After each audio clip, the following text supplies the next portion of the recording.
Brachot, Chazak ou Baruch Rabotai, Besorot Tovot.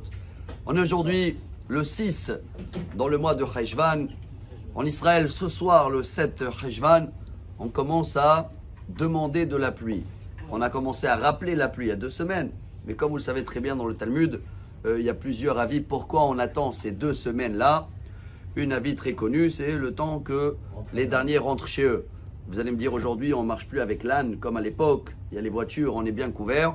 Mais il y a plusieurs d'autres raisons. Et c'est vrai qu'il y avait des grands rabbins pendant toutes ces années-là qui voulaient adapter justement la halakha. Mais pour cela, il faut se réunir tous ensemble et que les rabbins ils se mettent tous d'accord.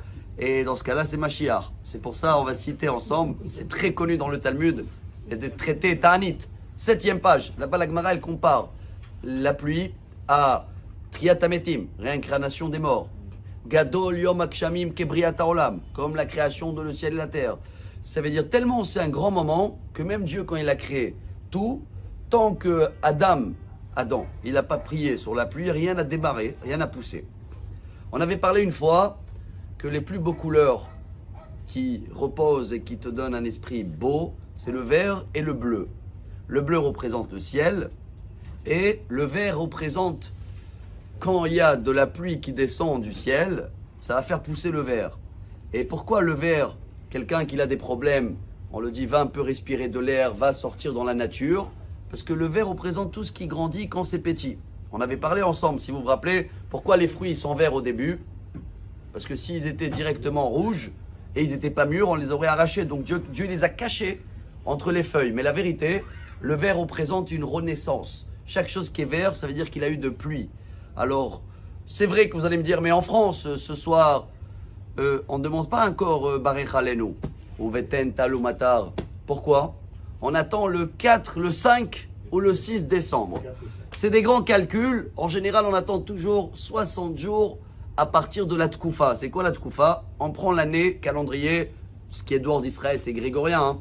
On le partage à 4 et chaque saison, elle a plusieurs jours. Et la saison d'hiver démarre 60 jours après la fin de la dernière saison. Et c'est des grands calculs. Ça arrive toujours 4 ou 5 parce que dans ces pays-là, il y a trop de pluie. Donc, en lachat, on dit en hébreu. Ils n'ont pas besoin de pluie tout de suite comme en Israël.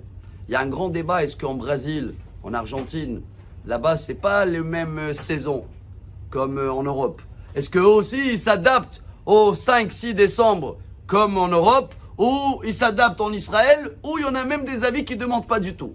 En tous les cas, ce qui nous concerne, chers amis, comme c'est un grand moment, sachez que s'il y a des gens qui viennent en Israël, bientôt ils vont ouvrir apparemment l'aéroport là, je crois. Alors, quand vous venez ici, vous s'adaptez à la prière d'Israël. Vous demandez avec tous les Israéliens la pluie. Ah, un Israélien qui va aller maintenant là-bas à l'étranger, qu'est-ce qu'il fait lui? Il s'adapte à l'Europe ou en Brésil, ou comme ses racines ils sont là, il va toujours rester. C'est vrai, vous avez raison, il reste avec les racines ici. Ah, s'il fait Hazan là-bas, on le dit va monter et faire la prière, comment il va faire? Là aussi il y a une solution. Hein. Quand il fait pour lui en silence, il fait comme Israël. Quand il fait pour le public, il s'adapte. Tout ça c'est des règles techniques juste pour vous dire qu'aujourd'hui, à partir de ce soir, c'est une grande journée. Mashivaru Achumori Dageshem. Et j'espère que cette pluie-là, elle va bien nous arroser, mais pas dans le côté arrosé matériel, dans le côté de santé, que tout va reprendre la couleur verte et avec la couleur bleue d'en haut, Bezrat Hashem, ce mélange-là, il va nous amener excellente journée et réincarnation des morts, si Dieu veut, très vite avec l'avenue de Mashiach. Amar Rabbi Elazar.